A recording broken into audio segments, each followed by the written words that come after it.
فأما الإنسان إذا ما ابتلاه ربه فأكرمه ونعمه فيقول ربي أكرمن وأما إذا ما ابتلاه فقدر عليه رزقه فيقول ربي أهانن كلا بل لا تكرمون اليتيم ولا تحاضون على طعام المسكين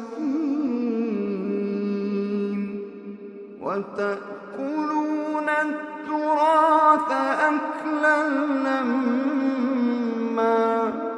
وتحبون المال